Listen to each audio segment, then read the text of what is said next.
À Sukkot, le rituel de l'eau qui symbolise le baptême du Saint-Esprit. Et Yeshua dira lui-même, si quelqu'un a soif, qu'il vienne à moi et qu'il boive. Et nous savons que du sein de Yeshua est sorti des torrents de bénédiction pour les enfants de Dieu. Shalom à tous, nous sommes heureux de vous accueillir dans les locaux de la TBN, la télévision de la Bonne Nouvelle, ici à Jérusalem, avec derrière moi une vue extraordinaire du mont des Oliviers, du mont Sion.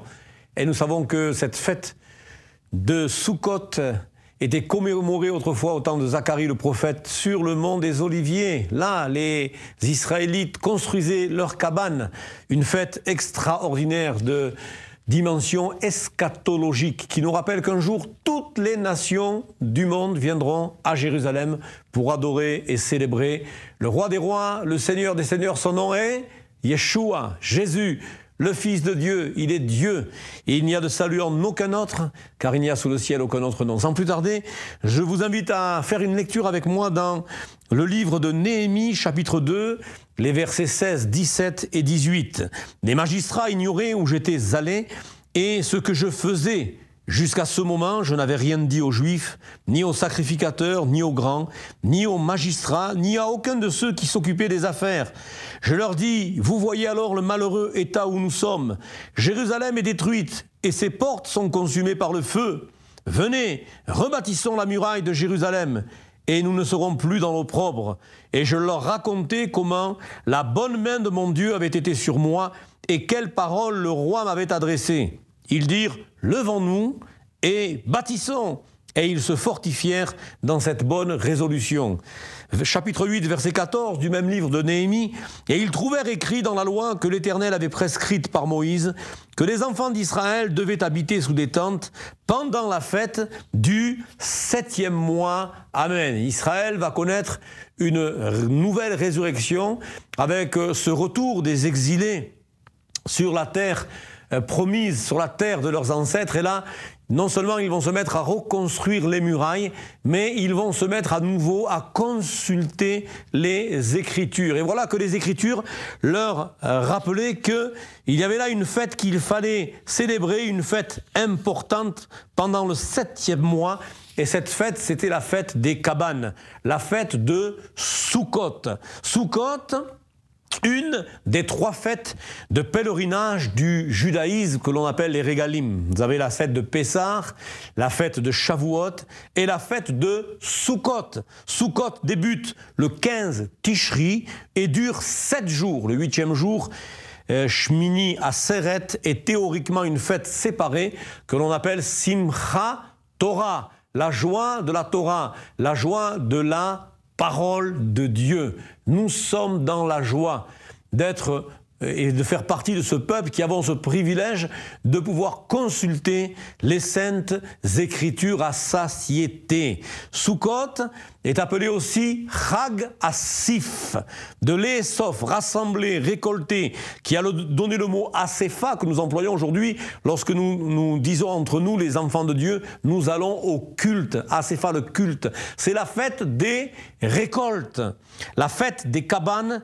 la fête des tentes aussi commémore le lieu dans lequel les Israélites habitèrent pendant l'Exode dans cet affreux et brûlant désert. Nous rappelons que cette fête est située après Rosh Hashanah. À Rosh Hashanah, on fait la lecture du sacrifice d'Isaac, on fait la lecture de l'histoire de Anna et de Samuel, cette femme qui ne pouvait pas avoir d'enfant et qui pleurait, qui invoquait Dieu pour qu'il puisse exercer sa grâce.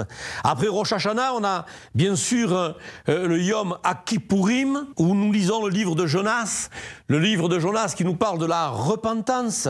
Et puis nous avons cette fête de Sukkot qui nous rappelle le rituel de l'eau qui symbolise le baptême du Saint-Esprit, la fête de la récolte, le fruit de l'esprit, avec ses fruits suspendus dans les cabanes, et puis la cabane par elle-même qui nous parle de protection, qui préfigure cette construction de cette cabane, qui préfigure la construction de la Keïla, du corps de Yeshua, le mot que nous n'aimons pas tellement employer ici en Israël, l'église, qui nous rappelle bien des souvenirs des fois négatifs, mais cependant l'église reste la Keïla, le corps de Yeshua. Et quand je parle de l'Église, je parle de ceux qui, bien sûr, en ont les fruits et qui vivent dans la vie de l'Esprit. Donc, Rosh Hashanah, nous avons le sacrifice de Isaac qui symbolise la personne de Yeshua, l'histoire de Hannah qui veut dire la grâce, de Shmuel, Samuel qui veut dire Dieu entendu, avec le livre de Jonas qui parle de la repentance, Sukkot, le rituel de l'eau, baptême du Saint-Esprit, la fête de la récolte, le fruit de l'Esprit, et puis la cabane, la construction de l'Église. Yeshua a fait grâce lorsque Dieu a entendu le cri des enfants d'Israël. Lorsque Dieu a entendu le cri, Shmuel et Shmoa, lorsque Dieu a entendu le cri des enfants d'Israël, il a fait grâce, Hannah, en envoyant Yitzhak, le symbole de la personne de Yeshua. Bien sûr, Yitzhak est le symbole et le type même de la personne de Yeshua.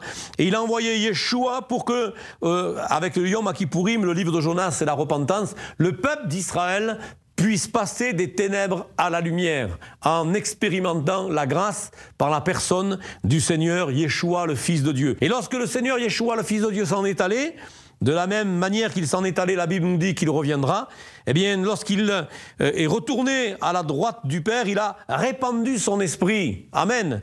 Nous avons là à Sukkot, le rituel de l'eau qui symbolise le baptême du Saint-Esprit.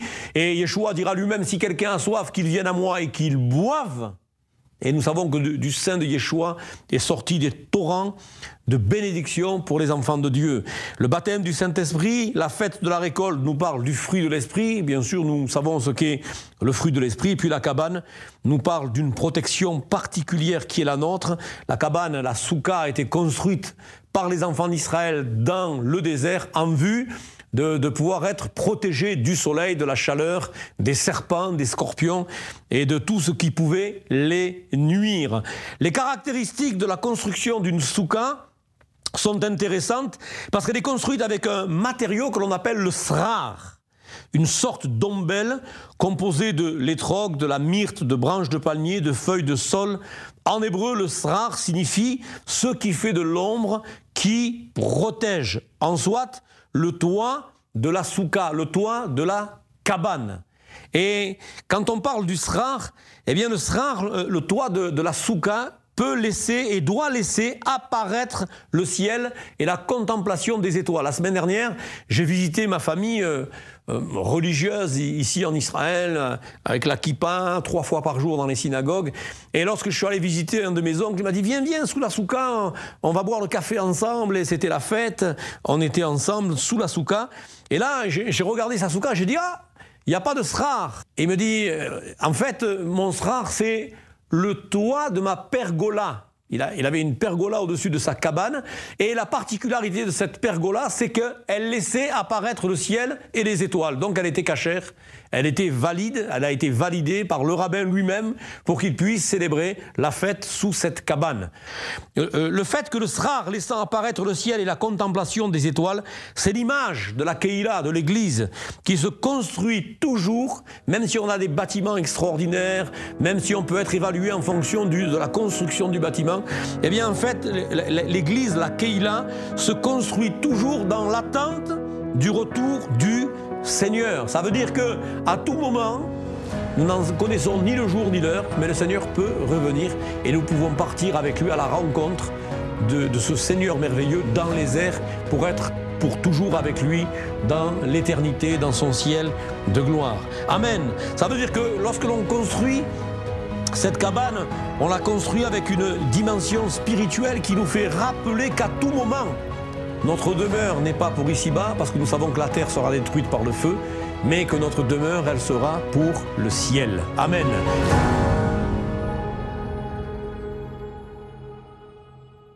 Shalom, j'espère que vous avez aimé cette vidéo. Abonnez-vous pour ne pas rater nos programmes. Merci de faire partie de notre famille TBN. Que Dieu vous bénisse. Shalom de Jérusalem.